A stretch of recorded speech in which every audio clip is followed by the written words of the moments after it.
You have probably come across these videos on gymnastics in which they claim that gymnastics produce big biceps. So in this video we are gonna take a deep dive into this question that is it really true? Are these claims about biceps in gymnastics true? And you know what? I found out the answer. I have the secrets of the big biceps in gymnastics, and in no other video is going to tell you this answer because it's kinda painful. You will know when I'm done with the video what I mean. First of all, we have to understand that not all gymnastic people have big biceps. So the better question is, how do the guys who have the big biceps come up with the big biceps? How does it happen? And why doesn't it happen to everybody? Some of these videos which talk about this say that it's just genetics. But it's not. It's not genetics. So does gymnastics prove the superiority of the static lengthened position training for biceps? That is what I want to have answered. So, we are gonna get to that answer by asking the following 5 questions and finding the answer to these questions. Here are my 5 questions which will lead to the answer. And we are gonna go these one by one. First question. Who are the top 10 gymnasts with the biggest biceps? Identify them. And in this YouTube channel, the Golden Era Bookworm has produced a video, Top 10 Most Jacked Gymnasts with the Massive Arms. So we are gonna just take our guys from that list, in the order he lists them.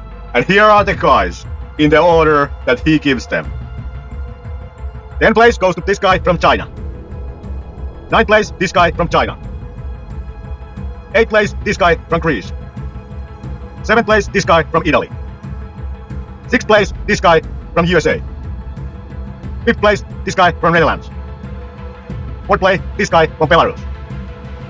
3rd place, this guy from USA. 2nd place, this guy from Brazil. 1st place, this guy from USA. Okay, first question answered. Second question. How big are these biceps actually? And how tall are these guys? I went and did some digging, and I have the data here. Here is the data. And as you can see, we have here the height, the mass, the bicep size, which I could find. And luckily, I found the 2 guys who have the biggest biceps. The guy with the biggest biceps and the second biggest bicep. And the guy with the biggest biceps has 16-inch arms. That's 40 centimeters and a half. He is 5'5", which is 165 centimeters. He weighs 143 pounds, which is 65 kilos. The second biggest guy has 16 and a half inch biceps. So he has bigger biceps than the guy who was listed to have the biggest biceps, which is 42 centimeters. And he is 5'1", which is 156 centimeters. He weighs 134 pounds, which is 61 kilos. And the biggest guy on the list, tallest, is this guy from the 7th place, who is 5'7", 170 centimeters. Weighs 70 kilos. Are you seeing a pattern here? They are very short people, these guys who have big biceps. They are very lean people, and they weigh very little. And they have very developed biceps. But the biceps, in objective sense, are not big. Even I have bigger biceps than 42 centimeters, to put it into perspective. But when you are 5'1", that will look impressive, especially if you are 61 kilos. Okay? Reality, these guys are short. They are kinda tiny. Don't take it that the wrong way, but they are tiny. Very tiny people. who have the level biceps. Okay? Reality. That's just reality. I mixed up the weight here, but anyways, this guy was 5'1". Anyways. Third question. Are we sure these guys do not train their biceps with weights?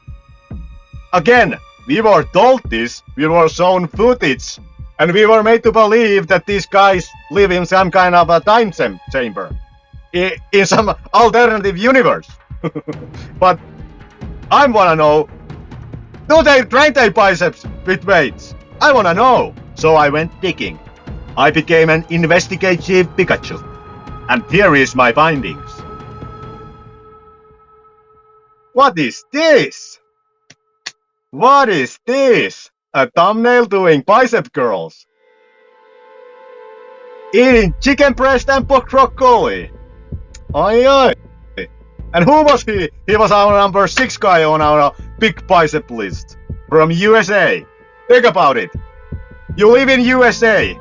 Can you live in some kind of time capsule in which you don't know anything about anything and have figured out some kind of a alternative way of getting big biceps? No!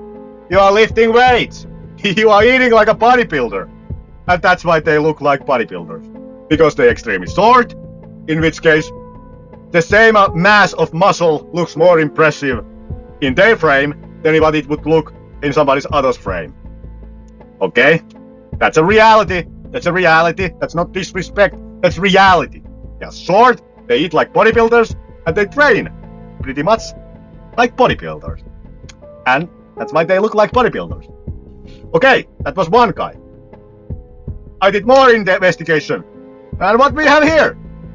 Doing a shoulder press with dumbbells, doing a lat pull down with the lat pull down machine. The same shit you use in the gym.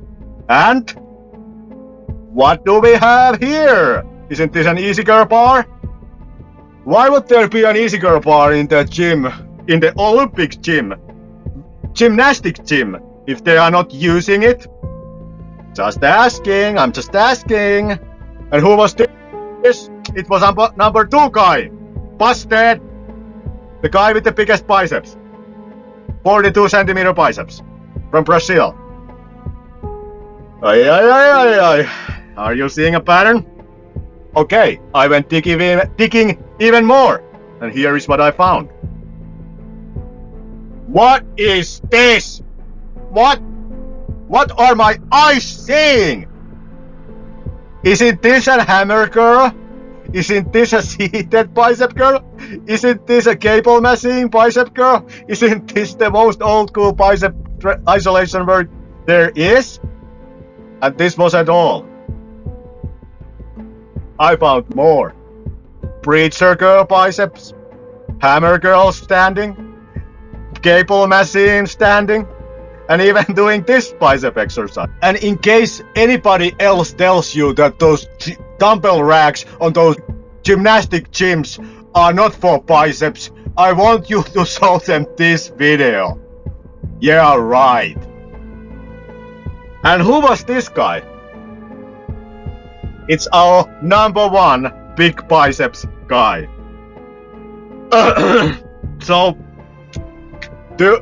what it looks like to me is this. The guys who don't have big biceps in gymnastics do not train weights for biceps. The guys who have big biceps in gymnastics train their biceps with weights in the gym, like you and me. And on top of that, they do gymnastics. And they are short, and they eat like bodybuilders. And that's why they end up with big biceps. Sorry, it wasn't the awkward hold position thing you saw in these other videos. It was just basic old ass dumbbell curls. Sorry, that's the reality. That's the secret of big biceps on Olympic gymnasts. Ay. But this guy, our number 1 guy, he has, by the way, a YouTube channel, and his name is Jack Dalton. And he made a video addressing the same question. Why gymnasts have big biceps? The truth. And here is shortened version of his video. My name's Jake Dalton. I'm a 2-time Olympic gymnast and 4-time world medalist. I spent about 20 years of my life doing gymnastics at the highest level and competing all around the world. I recently came by a video on YouTube explaining how gymnasts got their biceps. And then all my friends started sending me these videos and they're using me as their thumbnail. Or they have my videos working out in their videos. So I watched some of these videos. I don't study anatomy, I'm not a doctor, but I spent 20 years of my life doing this sport. It's not one specific thing, it's not one exercise you're doing in the gym, it's all of it put together. And there you have it. In concludes the video, that there is no magic one exercise that they do which gives them big biceps.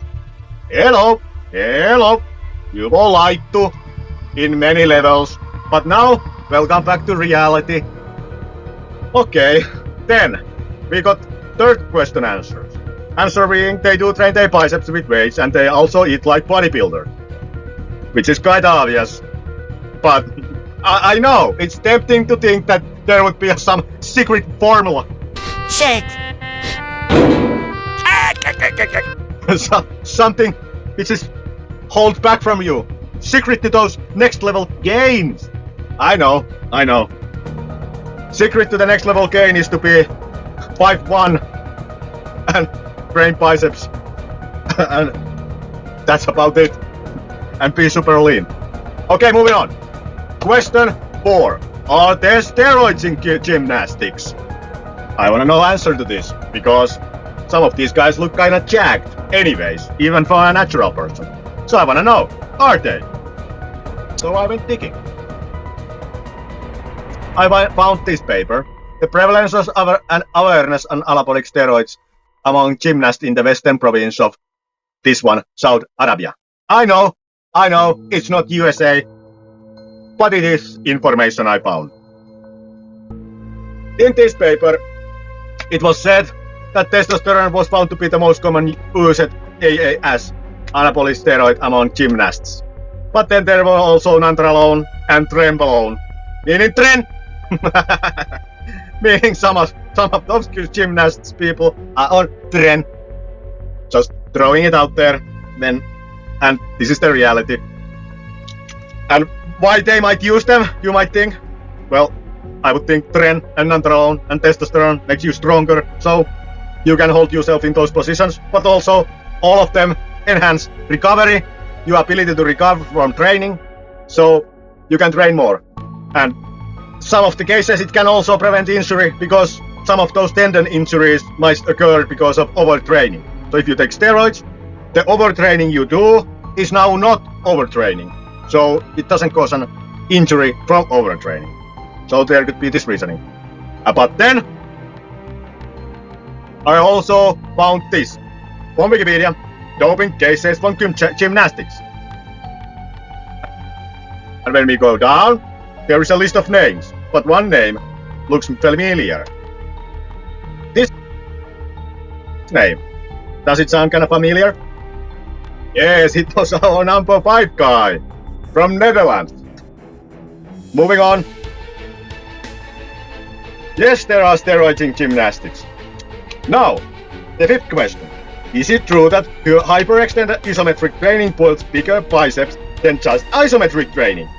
Because remember, the claim here is that that awkward position is the key. You have to do that. You cannot just have an isometric hold. Not in that extended position, which would be a lot safer. So, this, I also want to know that is there a merit that you have to be in this hyperextended position? Could you just do strength training, static strength training, holds, and that way get stronger, get some of that good gains that they seem to have going on?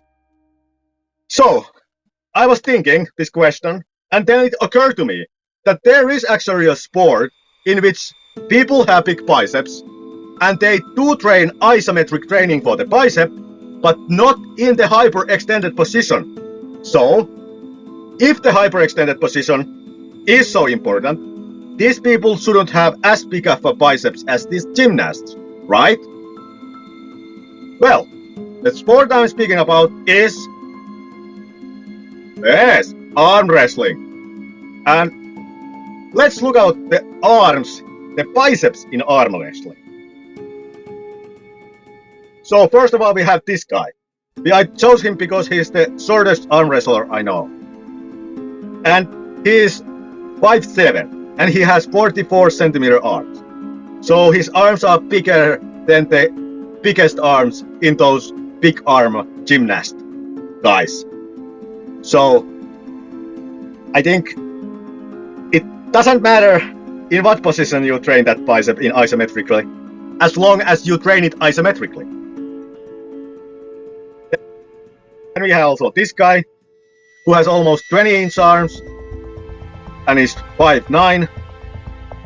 Then we have this guy who has also 20-inch arms, who is 6'2".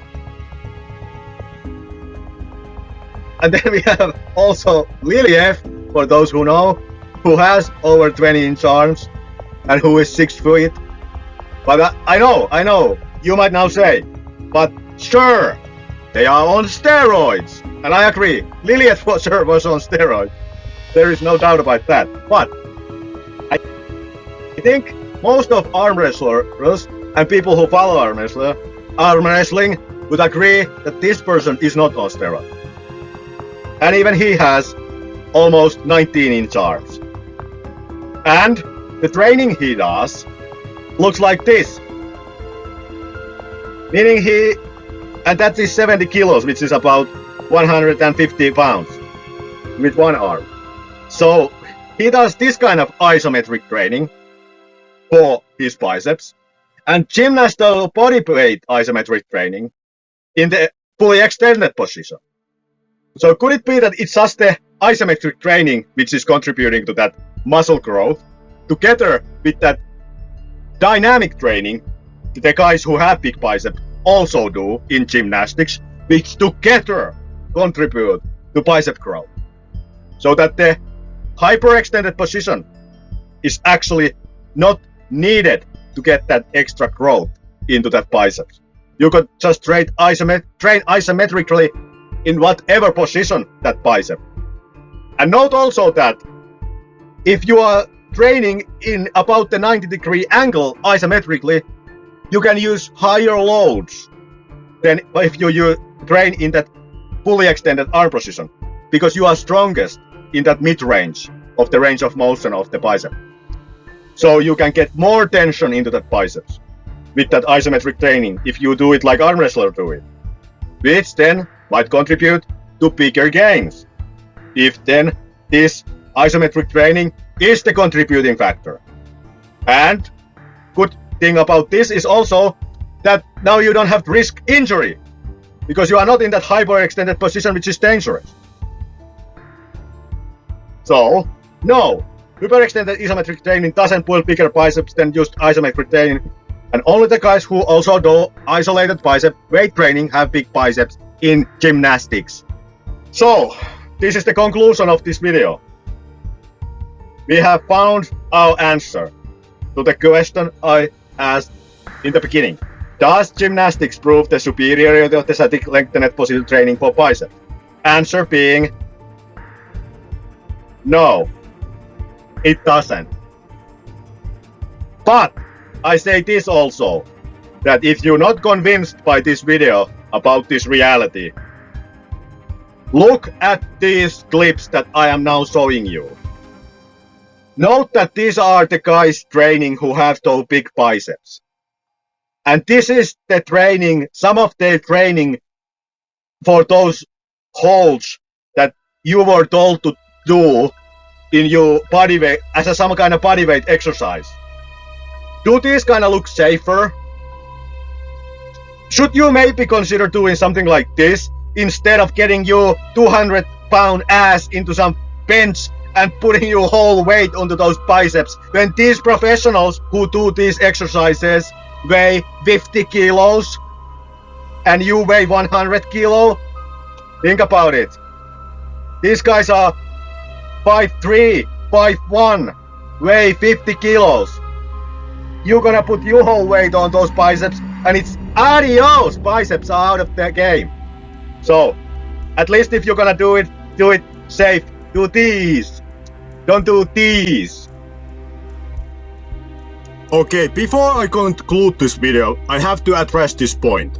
Let's watch a clip from this video regarding this whole issue on this misinformation about this gymnastics that is going on.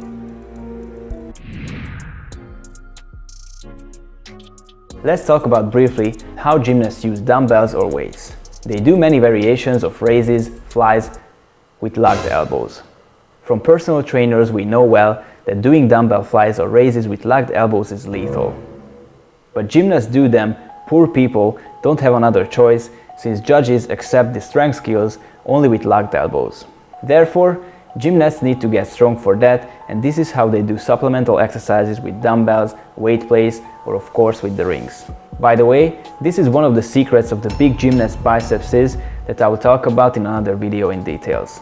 Thanks to the locked elbows and the big load of some of the strength skills such as Maltese, planche, iron cross, or even only in a back lever, the biceps needs to contract isometrically, and since this puts a big load on the biceps, it's stimulated to grow. If the joints are prepared and the exercises are built up gradually, there is nothing wrong with the straight arm exercises. Now, notice what he said. His claim had the same structure than when Mike Israel said that there was too much weight. Meaning, this man also used circular reasoning. Circular reasoning. What is the structure of circular reasoning? I feel like I have to explain this. Circular reasoning happens when we have A and B. And B defines A and A defines B. Meaning, they define each other's. They create a closed loop of definitions. In which case, it only makes sense if you accept the assumption of B or assumption of A. Okay? Let's move this situation to our framework. There, adding our situation to it.